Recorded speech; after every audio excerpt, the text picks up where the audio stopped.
आज तक वो कंस के सन्मुख थी, कंस की सेवा कर रही थी। आज उसने कृष्ण का श्रृंगार किया, भगवान ने उसे सुंदर बना दिया। फिर भगवान ने कंस का वध करने के लिए दूसरे दिन प्रातः काल पधारे, कोलिया पीड़ हाथी को मार दिया। कंस की सभा में प्रवेश हुए, चाणूर मुष्टिक आदि अनेक मल्लों को मारते मारते आखिर में भगवान कंस की ओर झपट पड़े। कंस को केश पकड़ के घसीटते हुए जो रंगशाला थी, अखाड़ा था, उसके बीच ले आए। मैं ही देवकी का 8वां बेटा, आकाशवाणी झूठी नहीं हुई, आकाशवाणी जो थी वही बात है। मैं ही देवकी का 8वां पुत्र, आज तेरे प्राण हरने के लिए आया हूं। कुछ ही क्षणों में उसे पटक दिया, धड़ाम से उसकी छाती पर आकर के बैठे। हड्डियां टूट गई, जीभ बाहर आ गई, लहू उगलने लगा, आंखें फट गई। कंस मरा और पूरी मथुरा में कृष्ण का जय जयकार हुआ। बोलिए बाल कृष्ण लाल की जय। जुल्मी राजा कंस का 11 वर्ष के कृष्ण ने संहार कर दिया। लेकिन भगवान कंस को मारने के लिए नहीं गए थे, कंस ने भगवान को बुलाया था, लेकिन मारना पड़ा। और जैसे ही भगवान ने कंस को मारा, न चाहते हुए भी कृष्ण का राजनीति में प्रवेश हो गया, क्योंकि कंस के ससुर जरासंध ने मथुरा पर आक्रमण कर दिया। मेरे दामाद को तूने मारा है, मैं नहीं छोड़ूंगा। अब ये बांसुरी बजाने वाला, नाचने वाला कृष्ण न जाने कहां खो गया। गोविंद बोलो, हरि गोपाल बोलो, गोविंद बोलो, हरि गोपाल बोलो, गोविंद बोलो, हरि गोपाल बोलो, गोविंद बोलो, हरि गोपाल बोलो, हरि गोपाल बोलो। भगवान बाल कृष्ण अब तो मथुरा पर आक्रमण कंस का हुआ है, जरासंध का। 17 बार उसने आक्रमण किया। भगवान उससे युद्ध करते हैं, उसे हराते हैं, छोड़ देते हैं। दोबारा वो सेना इकट्ठी करता है, आता है। जैसे भगवान ने भूमि का भार दूर करने का अब अभियान शुरू कर दिया। 18वीं बार उसके आने के पहले काल यवन आया। ये भी भगवान की अटपटी लीला है। आज तक ऐसा नहीं हुआ कि भगवान किसी युद्ध में लड़ते लड़ते ही भागे। क्षत्रिय को यह शोभा नहीं देता है, लेकिन कृष्ण तो बड़े अद्भुत है। थोड़ा लड़े और फिर भागे, इसलिए इनका नाम पड़ा रणछोड़। काल यवन ने सोचा ये मुझसे डर के भाग रहा है। लेकिन देखो, भागना कभी कभी किसी को भगाने के लिए भी जरूरी होता है। कृष्ण काल यवन के भय से नहीं भागे, काल यवन को भगाना था। और कभी किसी को भगाना हो तो भी भागना पड़ता है। पीछा करते करते करते मुचकुंद राजा के क्रोधाग्नि से काल यवन का नाश हुआ। दूसरी बात रणछोड़ लीला की भगवान ने 18वीं बार जब जरासंध ने आक्रमण किया था।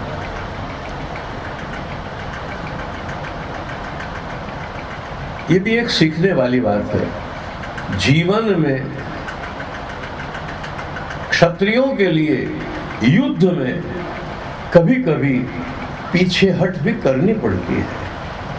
पीछे हट का अर्थ पराजय नहीं है, पीछे हट का अर्थ कायरता नहीं है। कभी कभी बहुत बड़ा आक्रमण करने के लिए भी सेना को कुछ पीछे हट करना पड़ता है। ये खिलाड़ी होते हैं ना, वो भी बड़ा जंप लगाना होता है ना, तो पहले पीछे जाते हैं, फिर दौड़ते हैं और जंप लगाते हैं। बाण को यदि छूटना है तो बाण पहले पीछे जाता है, फिर छूटता है। वैसे वैसे छोड़ोगे तो इतनी तेजी से नहीं छूटेगा, लेकिन पीछे खींचो और फिर छोड़ो। तो ये भागना इनका भागना नहीं है, इनका भागना भगाना है।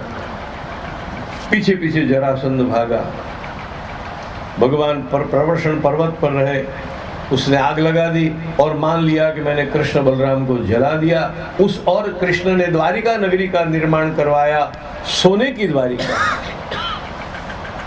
सकल यदुकुल वहां पहुंच गया। अब भगवान कृष्ण बलराम भी पहुंच गए। अब कृष्ण हुए द्वारिकाधीश।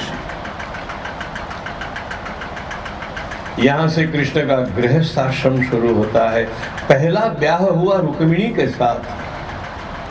रुक्मिणी मां लक्ष्मी का अवतार है। दूसरा सत्यभामा के साथ, वो भूमि का अवतार है। तीसरा जाम्बवती के साथ, जो रामावतार से राह जोए बैठी हुई थी, मैं भगवान से ही ब्याहूंगी, किसी और से नहीं। राम का एक पत्नी व्रत था, तो उसने कृष्णावतार तक प्रतीक्षा की। कृष्ण ने इसका स्वीकार किया। चौथा ब्याह कालिंदी का हुआ। मित्रविंदा, भद्रा, लक्ष्मणा और सत्या, ये अष्ट महापटरानियां हैं। फिर तो भगवान ने 16,000 रानियों के, सकुमारिकाओं के साथ ब्याह किया। ये कथा भी सुनने लायक है। भौमासुर था। इंद्र ने प्रार्थना की, प्रभु आप इसे मारिए, किसी और प्रकार से इसे हम नहीं मार सकते। भगवान को पता है इसे ऐसा वरदान था, इसकी मां कहे मर तो ही वो मरे। अब कभी कभी मां तो गुस्से में भी बेटे को कह देती कि मर, लेकिन जब मां को पता है कि मेरे बेटे की मौत मेरे बोलने से होगी, तो वो कैसे क्यों कहेगी? कभी नहीं कहेगी, कोई मां नहीं कहेगी। भगवान सत्यभामा जी को साथ लेकर के युद्ध में पधारे, क्योंकि सत्यभामा भूमि का अवतार है, अर्थात वो उसकी मां है, भौमासुर की। भूमि का बेटा है भौमासुर, और सत्यभामा भूमि का अवतार है। अन्यथा युद्ध में सत्यभामा को ले जाने का कोई कारण नहीं था। पहले भगवान ने उसके पंचदुर्ग का भेदन किया, फिर भगवान ने उसके सेनापति को मारा, भगवान ने भौमासुर को मारा। इससे इनकी इतनी प्रसिद्धि नहीं हुई जितनी प्रसिद्धि भगवान ने भौमासुर के सेनापति को मारा उसमें हुई। सेनापति के मारने से तो भगवान को एक नाम मिला। भौमासुर का सेनापति था मूर, और भगवान के हाथों से वो मरा, इसीलिए भगवान का नाम पड़ा मुरारी। ये नाम तो बार बार लिया जाता है, श्री कृष्ण गोविंद हरे मुरारे। मूर के अरी। फिर भगवान ने उसके साथ युद्ध किया, भौमासुर के साथ। सत्यभामा ने कहा अब इसे मारो, वरदान सिद्ध हो गया। भगवान ने उससे मारा। उसने 16,000 राजकन्या को कारागृह में पकड़ के रखा था। भगवान ने उन कन्याओं से कहा अब आप मुक्त हो। कन्याओं ने कहा महाराज हमने संकल्प किया था, जो हमें इस नरक से उबारेगा उसी के चरणों में हम अपना जीवन समर्पित कर देंगे। अब हम तो आपकी शरण में आए हैं प्रभु, आपको जो करना है वो करो। कृष्ण पधारे इनको लेकर के, द्वारिका में इनका विवाह हुआ। अब कुछ लोगों को ये कथा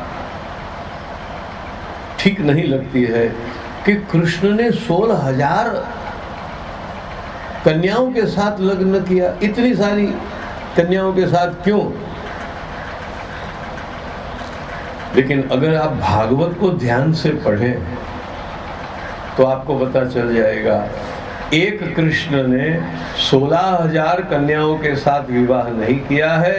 16,000 कन्याओं के साथ विवाह करते समय 16,000 कृष्ण थे। ये तो भगवान है, जितने रूप लेना चाहे इतने ले सकते हैं। एक कृष्ण का 16,000 के साथ ब्याह नहीं हुआ है, 16,000 रूप लेकर के कृष्ण ने 16,000 कन्याओं के साथ ब्याह किया। इतना ही नहीं, ब्याह के बाद फिर वो एक हो गए तो बाकियों का क्या? अकेली घर में महल में रोती रहेगी? नहीं। जब नारद जी भगवान की दिनचर्या देखने के लिए आए हैं तो नारद जी ने देखा है 16,008 महल हैं, 16,008 रानियां हैं, और एक महल भी ऐसा नहीं है जिसमें कृष्ण न हो। इसी बात को आध्यात्मिक एंगल से हमारे कबीर जी ने कहा,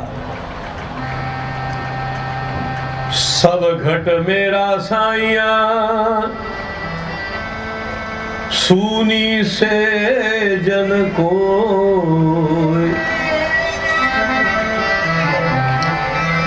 सब घट मेरा साइया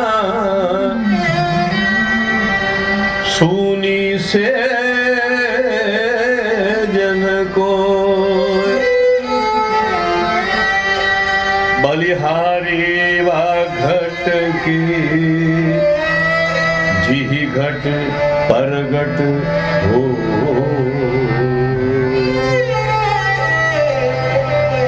सब घट मेरा साईं। जितने शरीर है इतने महल हैं, जितनी मतियां हैं इतनी रानियां हैं। अब यहां देखिए, मेरी बात सुनिए, यहां जितने शरीर है वो अलग अलग है, कबूल। हर एक की बुद्धि भी अलग अलग है, कबूल। लेकिन हर एक के भीतर जो आत्मा है ना, वो अलग नहीं।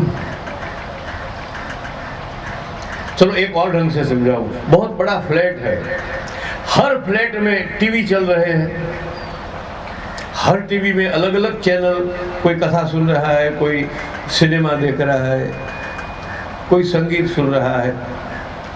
अब फ्लैट अलग अलग है, टीवी अलग अलग है, अंदर दिखाई पड़ने वाले प्रोग्राम अलग अलग है, लेकिन सभी के घर में जो बिजली जाती है वो अलग अलग है। क्या आपके घर में जो बिजली आती है उसका नाम क्या है? आपके पड़ोसी के घर में जो बिजली सप्लाई आती है उसका नाम क्या है? बताओ, कोई अलग है क्या? उसी प्रकार शरीर अलग है, बुद्धि अलग है, आत्मा एक है, महल अलग है, रानियां अलग है। महल 16,008 है, रानियां 16,008 है, लेकिन प्रत्येक महल में प्रत्येक रानी के साथ कृष्ण गृहस्थाश्रम का निर्वाह कर रहे हैं। अब किसी को आपत्ति हो सकती है क्या? कौन सी कलम, कौन सा पिनल कोड लगेगा कृष्ण के ऊपर कि आपने इतने सारे ब्याह किए? 16,008 कृष्ण, 16,008 रानियां। इसीलिए कृष्ण को कहा गया योगेश्वर। एक योगी भी अनेक रूप ले सकता है, तो कृष्ण तो योगेश्वर है। यत्र योगेश्वर कृष्णो यत्र पार्थो धनुर्धरः तत्र श्री विजयो भूति ध्रुवानीति मतिर्मनो। अब एक कथा ऐसी है, अगर मैं न कहूं तो हमारी पूरी भागवत कथा अधूरी रहे, और वो कथा है कृष्ण के प्रिय सखा सुदामा की कथा।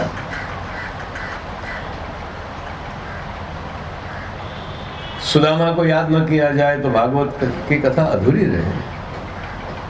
एक दिन कृष्ण के द्वार पर एक गोविंद बोलो हरि गोपाल गोविंद बोलो हरि गोपाल।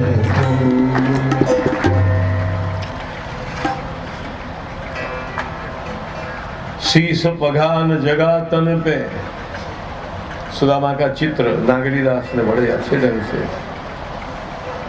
द्वारपाल आकर के कहते हैं भगवान से, महाराज दरवाजे पर एक गरीब ब्राह्मण खड़ा है, न पांव में कुछ पहना हुआ है, न शरीर पे कुर्ता क्या ऐसा कुछ भी है, न सर पे टोपी बगड़ी ऐसा भी कुछ है, एक धोती ही है, वो भी फटी हुई। द्वार खरो द्विज दुर्बल, एक रहो चकिसों वसुधा अभिरामा। पूछत दीन दयाल को धाम, बतावत आपनो नाम सुदामा। महाराज वो कह रहा है वो आपका मित्र है। अब भगवान के दरवाजे पर तो मांगने वालों की बड़ी बड़ी लाइनें लगी रहती है। भगवान वैसे सुन रहे थे, लेकिन जब द्वारपाल ने कहा वो आपका मित्र है, भगवान ने तुरंत ध्यान दिया। मित्र, भगवान के दरवाजे पर मित्र कम जाते हैं। मित्र होकर के कम लोग शायद ही कोई जाता है। जो जाते हैं वो तो मांगने के लिए जाते हैं, झोली लेकर के आते, मेरी झोली भर दो प्रभु। देखो सुदामा खाली झोली लेकर के कृष्ण पास नहीं आया है भरने के लिए, वो तो भरी हुई लाया था और खाली करके निकल पड़ा है।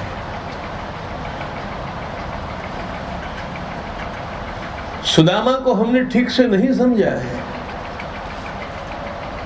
ये मांगने के लिए नहीं, मांगने के लिए आता तो झोली खाली लेकर के आता, और यदि कृष्ण ने न देने पर उसको निकलना होता तो रास्ते पे उदास होता रहता। इतने तक गया, द्वारिकाधीश के पास गया, मेरी हालत कृष्ण ने देखी, फिर भी मुझे कुछ नहीं दिया। तो लौटते समय कृष्ण का, सुदामा का उदास होना उचित था, किंतु सुदामा जब द्वारिका से लौटे हैं तो बड़े प्रसन्न है। कृष्ण ने मुझे बहुत प्यार दिया। मित्र सुनते ही भगवान ने ध्यान दिया और उतने में तो द्वारपाल ने कह दिया उसका नाम है सुदामा। सुदामा नाम सुनते ही भगवान झूले पे झूल रहे थे, वहां से कूदे। रानियों के सामने सुदामा आया, मेरा सुदामा आया, मेरा सुदामा आया, बधाई देने लगे। कुछ क्षण के लिए तो रानियों को भी आश्चर्य हो गया, ये ऐसा कौन आया है कि ये इतने उत्तेजित हो गए। ऐसे तो हमने भगवान को कभी नहीं देखे।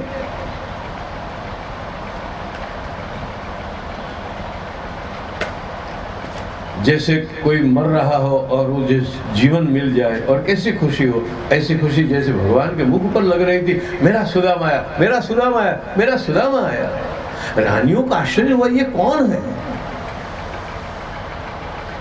कृष्ण सुदामा को मिलने के लिए दौड़े। अगर कोई भगवान के पास चल के जाता है ना, तो भगवान उसकी तरफ दौड़ के आते हैं। सुदामा चल के गया था, कृष्ण दौड़ के गए। आओ आओ सुदामा आओ, बाहर क्यों खड़ा है, आजा मेरे सखा सुदामा आओ। सुदामा पहले तो बड़े संकोच में खड़ा था, कहां कृष्ण कहां मैं किस मुंह से कहूं कि मैं तुम्हारा दोस्त हूं। अपने आप को बड़ा हीन अनुभव कर रहा था। शायद थोड़ा पछतावा भी होगा, पत्नी ने भेज दिया, यहां तो आ गया मैं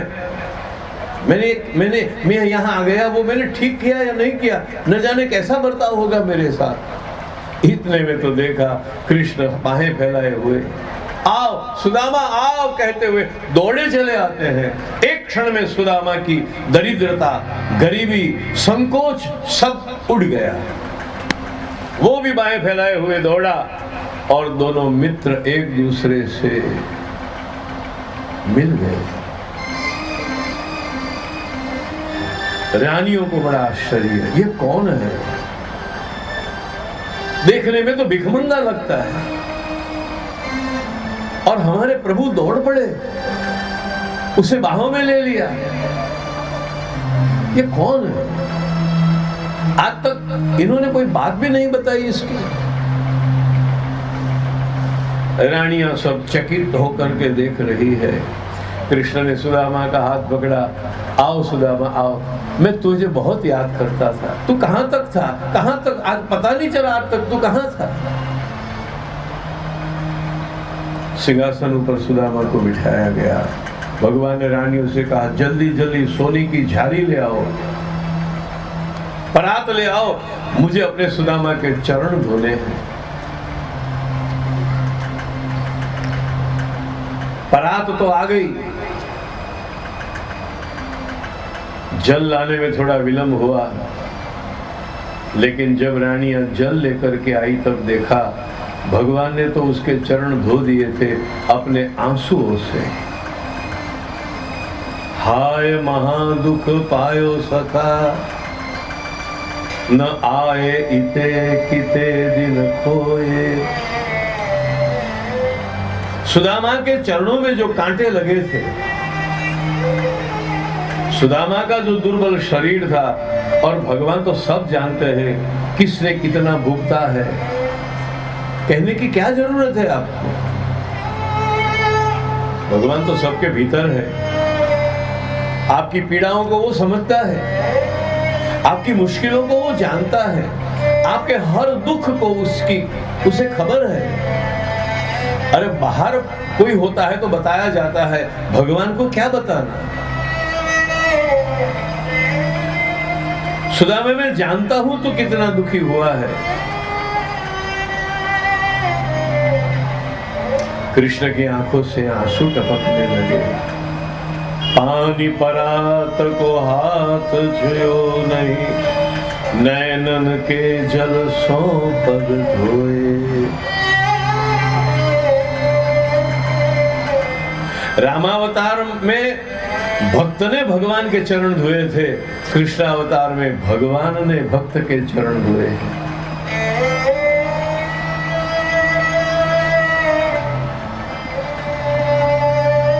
सुदामा को बड़ा संकोच हो रहा है, कृष्ण जी ये क्या कर रहा है, मैं तो तेरा सखा हूं। नहीं सुदामा, तुम ब्राह्मण हो, तुम विरक्त हो,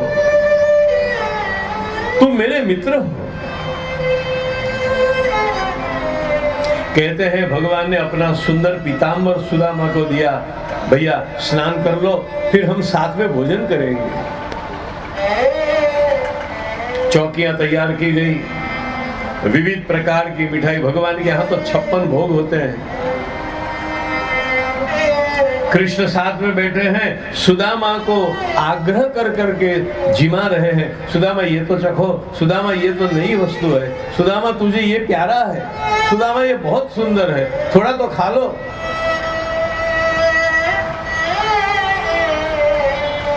भगवान भोजन कराते हैं, फिर सुदामा को बिस्तर पर लेटाया, कृष्ण उनके चरण दबाने लगे। तू दूर से चल के आया है, तेरे पांव दुखते होंगे। दो मित्र मिले ना अकेले में, एक दूसरे की पूछते हैं, सुदामा तू सुखी तो है ना। एकांत में कृष्ण सुदामा से पूछते हैं, मित्र तू सुखी तो है ना। तब सुदामा ने ऐसा नहीं कहा कि मेरे भाग फूट गए, बच्चे भूखे रहते हैं, पत्नी की ये दशा है, कभी नहीं। सुदामा ने हंसते हुए कहा, कृष्ण जैसा जिसे मित्र हो वो कभी दुखी हो सकता है क्या? तू मेरा मित्र है कृष्ण। और याद रखो, कृष्ण जितने सुदामा के मित्र हैं, ठीक उतने ही हमारे भी मित्र हैं। कृष्ण अर्जुन के जितनी मात्रा में मित्र है, उतने ही वो हमारे भी मित्र हैं। वो पूरे विश्व के मित्र हैं। सुहृदम सर्वभूतानां, गीता में उन्होंने घोषणा की है, मैं पूरे विश्व का, पूरे संसार का मित्र हूं। इसलिए मैं कहता हूं कि भगवान की चौखट पे भिखमंगे होकर के हम क्यों जाए, इसके मित्र होकर के जाए, मित्रता का उपहार लेकर के जाए। अरे इसने पूछ लिया, सुदामा भाभी ने मेरे लिए कुछ भेजा नहीं? अब जब सुदामा घर से निकल रहे थे ना, तो हम निकलने तैयार, बड़ी मुश्किल से तैयार हुए, दरवाजे तक गए और फिर लौट आए। पत्नी ने कहा अब क्या हुआ?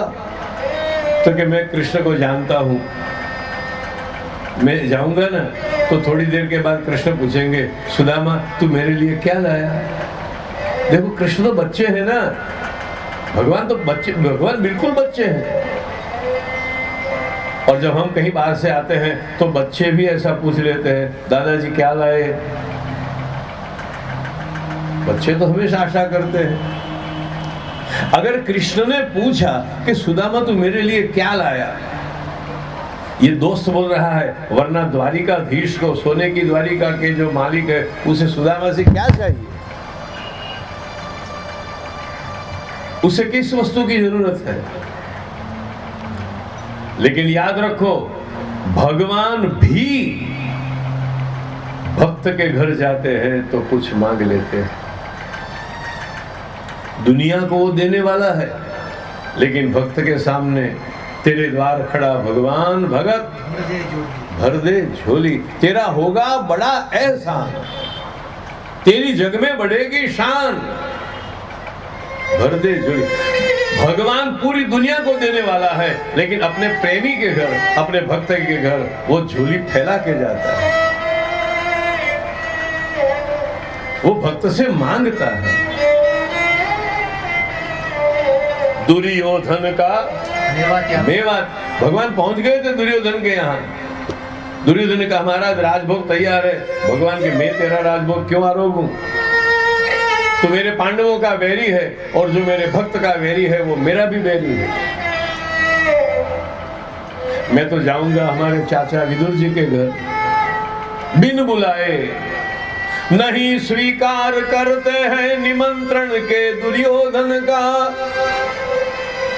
नहीं स्वीकार करते हैं निमंत्रण के दुर्योधन का। विदुर के घर पहुंचकर, लेकिन बिन बुलाए, विदुर के घर पहुंचकर भोग छिलकों का लगाते हैं। नहीं स्वीकार करते हैं निमंत्रण के दुर्योधन का। विदुर के घर पहुंचकर भोग छिलकों का लगाते हैं। न जाने कौन से गुण पर दया निधि रीझ जाते हैं। यही सब ग्रंथ कहते हैं, यही सब वेद गाते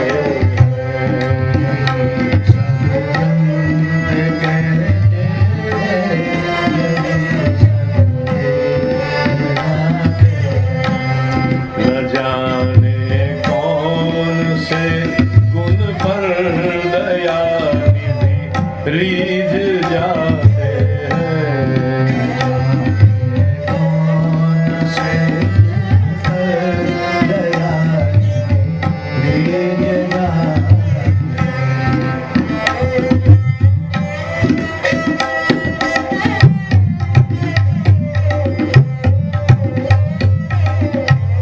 नहीं स्वीकार करते हैं निमंत्रण के दुर्योधन का।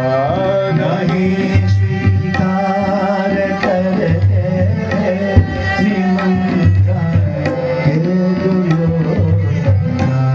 विदुर के घर पहुँच कर भोग छिलकों का लगाते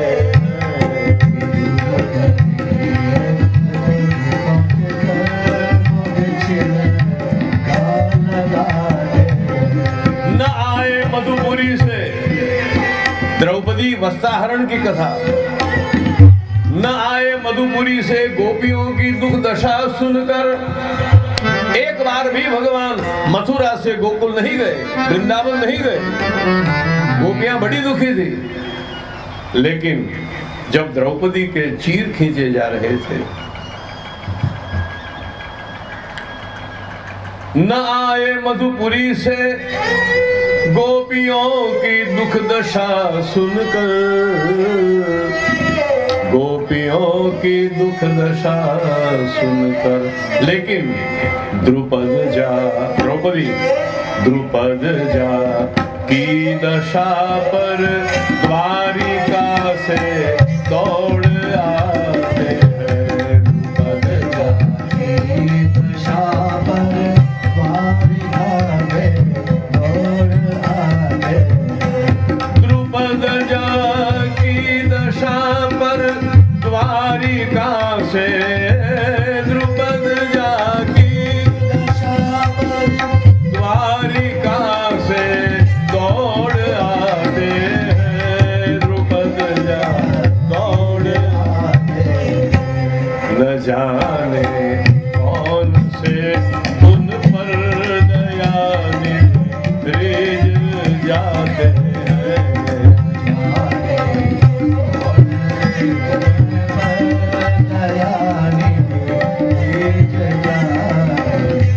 सुनिए रामावतार में, ये तो कृष्णावतार की कथा हुई, अब रामावतार। न रोए बनगमन में श्री पिता की वेदनाओं पर। महाराज राम ने जब सुना कि उनके वियोग में महाराज दशरथ ने प्राण छोड़ दिए, जब श्री राम ने सुना कि पिताजी ने राम के वियोग में प्राण छोड़ दिए, तब राम नहीं रोए। अपने बाप की मृत्यु पर भी राम नहीं रोए, क्योंकि वो धीर है। लेकिन राम कब रोए? जैसे अपना बाप ही मर गया हो, उसी प्रकार राम कब रोए? न रोए बनगमन में श्री पिता की वेदनाओं पर, तो कब रोए? उठाकर गीध को, जटायु उठाकर गीध को निज गोद में आंसू बहाते। उठाकर गीध को निज गोद में आंसू बहाते। न रोए बनगमन में श्री पिता की वेदनाओं पर। न रोए बनगमन में श्री पिता की वेदनाओं पर। पिता की वेदनाओं पर। पिता की वेदना। लेकिन उठाकर गीध को निज गोद में आंसू बहाते। गीत को गोद में उठाकर आंसू बहाते। न जाने कौन से उन पर दयानिधि रिझ जाते हैं।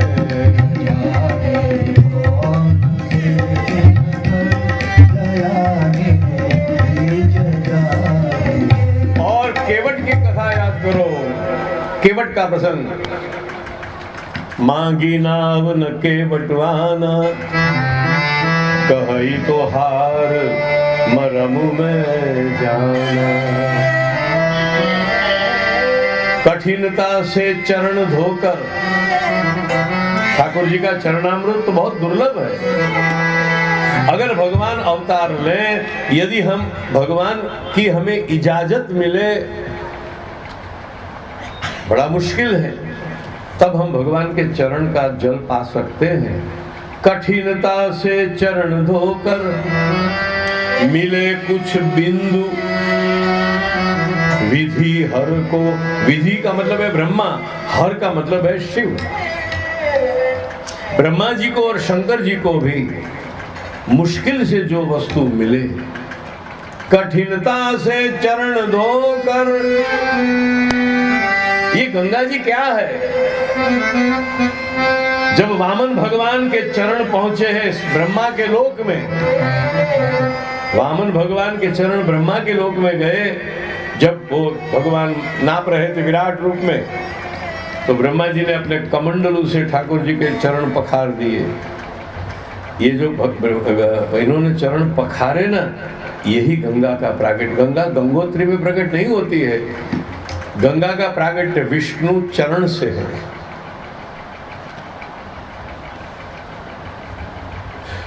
गंगा का संबंध तीनों के साथ है, ब्रह्मा, विष्णु और शिव, इसलिए ये महान है।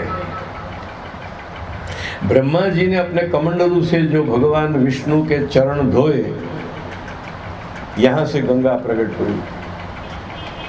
तो ब्रह्मा जी ने पांव पखारा तो ब्रह्मा जी से संबंध हुआ।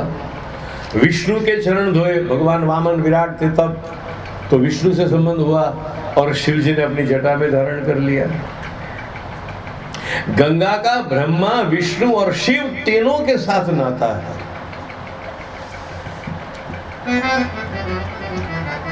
कठिनता से चरण धोकर मिले कुछ बिंदु विधि हर को, लेकिन वो चरण जल, वो चरणोदक स्वयं केवट के घर जाकर लुटाते हैं। वो चरणोदक स्वयं केवट के घर जाकर लुटाते हैं।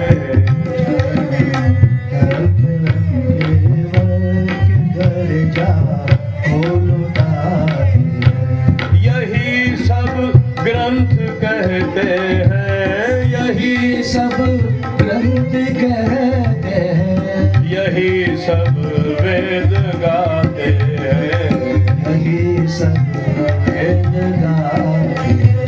न जाने कौन से उन पर दयानिधि रीत जाते हैं। कौन से उन पर दयानिधि रीत जाते हैं। दयानिधि रीत जाते हैं। दयानिधि रीत जाते हैं।